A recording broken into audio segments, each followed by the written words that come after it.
Eu sou Priscila Anderson e já está no ar o programa Viver Melhor.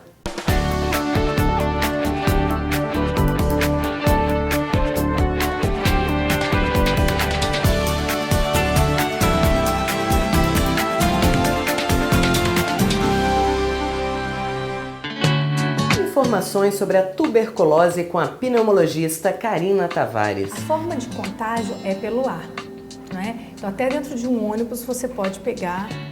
Conheça as causas e as complicações da obesidade com a endocrinologista Camila Salim. Priscila, é um problema seríssimo de saúde pública, principalmente porque tem aumentado muito o índice de obesidade nos últimos anos. A nossa equipe foi à Central do SAMU de Vitória para esclarecer como funciona esse serviço para a população. O SAMU é um serviço móvel de urgência e emergência especializado em resgates de vítimas graves.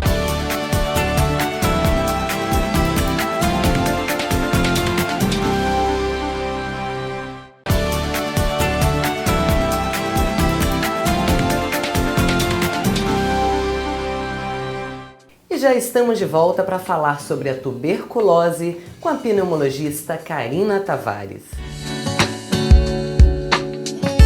Doutora, a tuberculose é uma doença que muitas pessoas se assustam e até desconhecem, né, por ser contagiosa.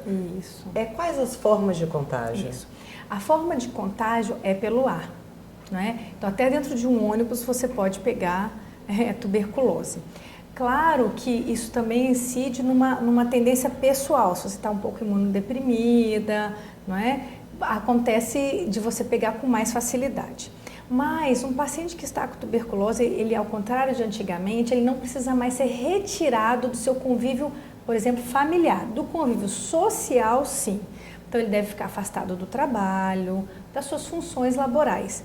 Já do convívio familiar, não precisa mais ser colocado, antigamente haviam sanatórios, não existe mais necessidade disso. Por quê? Porque em 15 dias de tratamento, ele não é mais bacilífero, ele não transmite mais pelo ar, né, o bacilo. Então, não precisa ser separado copo, prato, nada disso. O que a gente pede é que nesses 15 dias, essa pessoa não tenha um contato muito grande com a sua esposa, de beijar, beijo na boca, ter relações e ficar um pouco mais restrito em casa, num quarto bem arejado, mas somente isso. Ainda hoje existem pessoas que têm vergonha até mesmo de falar que um dia teve tuberculose. Ele tem medo de ser restringido de um emprego, do seu convívio social, porque ele teve no passado e hoje já é uma pessoa curada. Não precisa mais. Hoje a tuberculose tem tratamento, tem cura. É só você se cuidar, seguir direitinho as medicações, se alimentar adequadamente. E aquelas populações que têm risco, por exemplo, os alcoólatras, não é? Eles têm grande risco de ter tuberculose, eles são imunodeprimidos, eles se alimentam mal.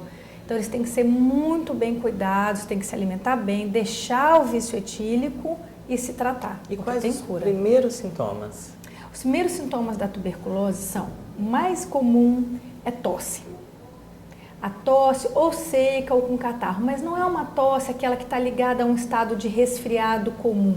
É uma tosse crônica, tosse que tem mais de 15, 30 dias e ela não melhora. Depois disso vem a febre ao fim da tarde principalmente.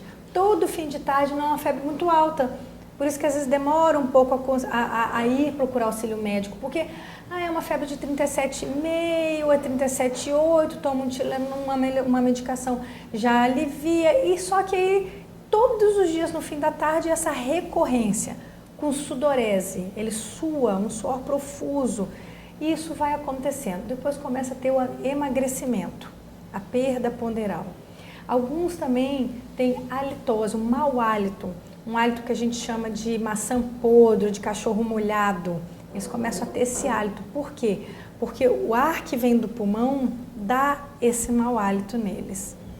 E qual é o risco se não for tratada a doença?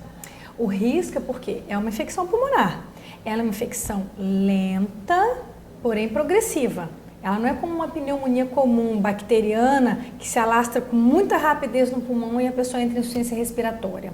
Ela é uma infecção lenta, não é? E que vai tomando o pulmão aos poucos. Por isso a gente dá diagnóstico em várias fases. Alguns bem no início, alguns já com grande parte do pulmão tomado. 1/3, 2/3 ou um pulmão inteiro, ainda às vezes não passou para o outro.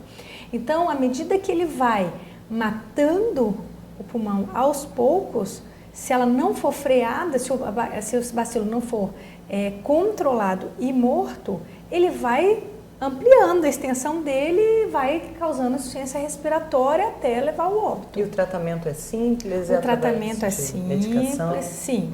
Ele pode até dar alguns efeitos colaterais que são as maiores queixas, mas tem que se passar por isso e existem outras medicações que ajudam a reverter esses efeitos colaterais. O tratamento é dado pela rede pública de saúde, tá? E ele é gratuito, são 6 meses de tratamento e depois desses 6 meses é feito novamente a coleta do bacilo, que é no catarro, no escarro, a gente dá o diagnóstico pelo escarro e 6 meses depois se faz novamente o exame para ver que não tem bacilo nenhum e a pessoa já está livre. Aliás, antes disso, com 1 mês de tratamento ele já pode voltar ao trabalho, dependendo das condições gerais dele, né, clínicas, ele já pode voltar ao convívio social, laboral, do seu trabalho, tudo normalmente. Doutora, obrigada pelos esclarecimentos, pela participação em nosso programa. Obrigada a vocês. E mesmo com a redução de 20% da doença nos últimos 10 anos, o Estado vai receber no mês de maio equipamentos para diagnóstico rápido da doença. E agora o assunto é a obesidade, um problema de saúde pública que tem crescido a cada dia. Doutora Camila, inicialmente obrigada por ter aceitado o convite, participar do nosso programa. E uma pergunta para iniciar: a obesidade é um problema de saúde pública? Sim, Priscila, é um problema seríssimo de saúde pública, principalmente porque tem aumentado muito o índice de obesidade nos últimos anos. O último dado do Ministério da Saúde, que é de 2011, mostra que 50% da população brasileira está acima de peso. Então é bastante expressivo, que metade da população tem algum grau de excesso de peso. O que é estar acima do peso? Como é que a pessoa pode saber? Existe um cálculo? Existe um cálculo. A gente usa o índice de massa corporal, conhecido como IMC. Esse cálculo é feito a partir do peso pela altura do paciente ao quadrado. E aí ele dá graus de obesidade que tanto possibilita a gente identificar aquele paciente que tem e também o grau de obesidade que ele apresenta. E os perigos para a saúde? Representa alguma coisa? O importante é que muitas pessoas ainda acham que a obesidade é só um problema estético, e não é. Então, a obesidade é um problema muito grave de saúde, principalmente porque ele pode levar a outras doenças, como pressão alta, diabetes, problema de colesterol, gordura no fígado, um risco maior da pessoa ter infarto, por exemplo. Então, é um problema muito sério de saúde, sim. E quais são as causas? Por que tem aumentado a obesidade no nosso país? Então, esse estudo também do Ministério da Saúde mostrou que existem causas que explicam esse aumento da obesidade. Uma delas é o nosso estilo de vida, que está ficando cada vez mais sedentário. Então, cada vez menos a gente caminha, a gente pratica atividade física. Tecnologia também. Exatamente, as crianças brincam menos, é muita televisão, videogame, além da alimentação, né? Então, menos de 20% da população come o recomendado de frutas, verduras e hortaliças. Então a forma de evitar seria aquela velha combinação que é atividade física e alimentação balanceada. Exatamente, não tem segredo para a gente conseguir combater a obesidade. E essas dietas da moda, né? Por exemplo, a dieta da proteína e a própria suplementação de quem faz muita atividade física, oferece algum risco para a saúde? Sim, a gente tem que ter muito cuidado, porque, assim, em primeiro lugar, todas essas dietas da moda pode ter um déficit nutricional. Então, às vezes, a pessoa faz uma restrição alimentar tão grande de algum nutriente que isso pode acarretar um déficit para o corpo. Em relação à suplementação, a gente tem que ter muito cuidado, porque, na verdade, a gente está substituindo comida, alimento, nutriente, às vezes por um produto que a gente não sabe a procedência, às vezes tem substâncias químicas, então a gente tem que saber muito bem, tem que ter um acompanhamento médico, nutricional, uma recomendação para cada tipo de pessoa.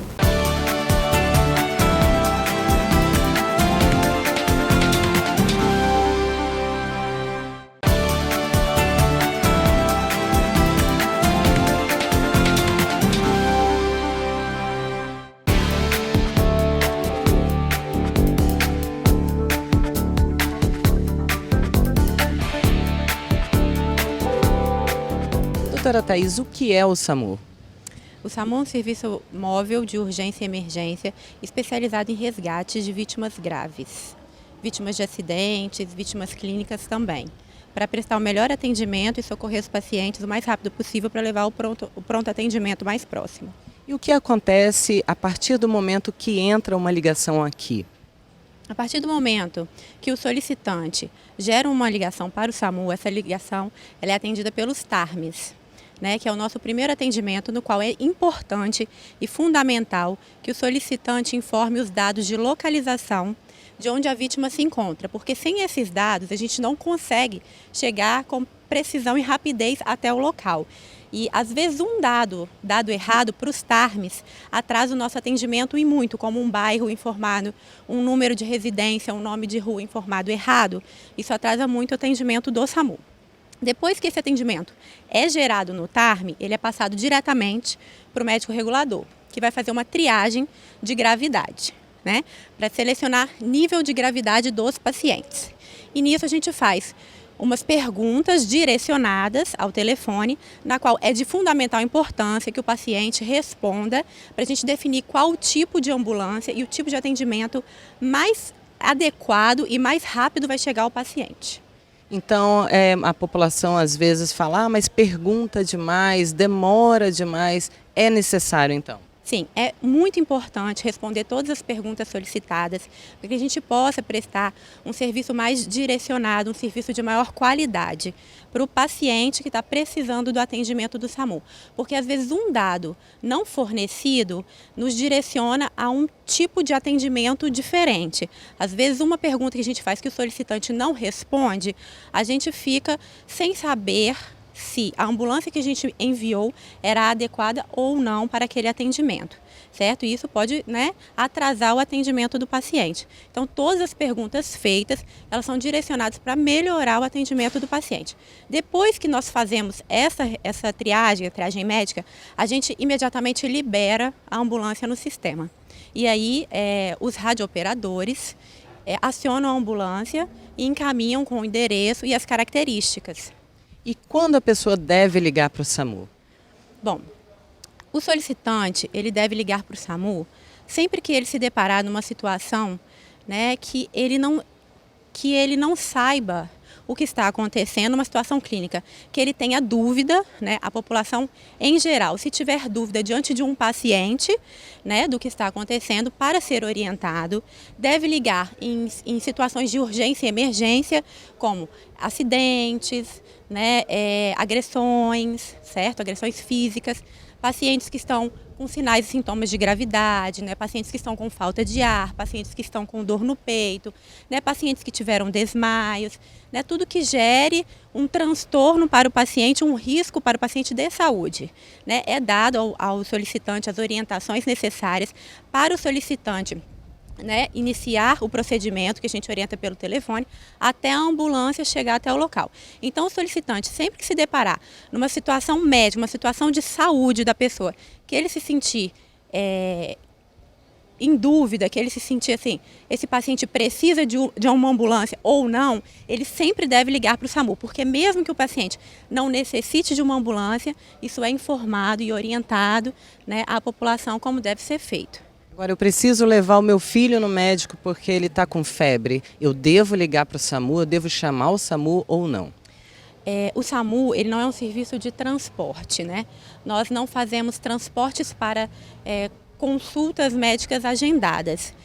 Como eu te disse, sempre que o solicitante, se você é a mãe de uma criança e ela está com febre e você tem dúvidas sobre a condição de saúde desta criança, mesmo que para você seja só uma febre, é importante você estar ligando para ser orientado. Porque nós iremos fazer algumas perguntas que direcionará o atendimento e a gente pode, a partir dessas perguntas, ter uma clareza do diagnóstico da sua criança e te orientar. Às vezes é uma febre por uma infecção menos grave, às vezes é uma febre por uma infecção mais grave, entendeu?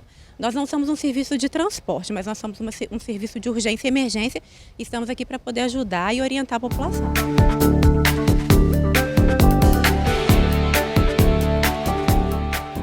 E vamos conversar, doutora, sobre uma coisa chata que são os trotes, né? Que atrapalham muito e as pessoas parecem que não têm noção. Certo. O problema do trote, quando entra um chamado de trote no SAMU, é que além do tempo que você perde, né, atendendo um paciente que não tem indicação de ser atendido no serviço médico de urgência, você atrasa o atendimento de um paciente que poderia estar sendo atendido, um paciente que pode estar em risco iminente de vida, né? Então, a pessoa liga, né, passando trote, contando uma mentira para o SAMU, e às vezes a mentira ela é tão bem contada, né, que você acaba liberando a ambulância, e essa ambulância que está indo para um trote poderia estar fazendo o atendimento de um paciente que realmente precisa de uma remoção. Então isso gera um transtorno não só para o serviço, mas sim para toda a população, que é uma população que precisa do atendimento, né? Como é que é o deslocamento da ambulância até o paciente? Certo. As nossas ambulâncias, elas estão localizadas em pontos estratégicos, né, de toda a Grande Vitória, né, por um planejamento para atender com o melhor tempo-resposta aos pacientes. É claro que esse deslocamento ele depende muito do trânsito de Vitória, né? E uma dificuldade que nós temos depois que a ambulância é liberada é o acesso até os bairros ocasionado pelo trânsito, né, que muitas vezes o motorista ele não sabe como dar passagem à ambulância e acaba que obstrui a via, que é a da esquerda, que nós temos que passar com a ambulância, que fica de melhor visualização, tanto para os outros carros quanto para o serviço médico de urgência. Então o motorista que está na via da esquerda, ele deve ir para a direita e não somente fazer com que a ambulância passe no meio da via, não é? Exatamente. A ambulância passando pelo meio da via, tendo que passar pelo meio da via, ela pode gerar outros transtornos. Então, é bom que o motorista fique informado que a via da esquerda deve ser a via cedida para o trajeto livre da ambulância para a chegada com melhor rapidez e maior rapidez até o paciente.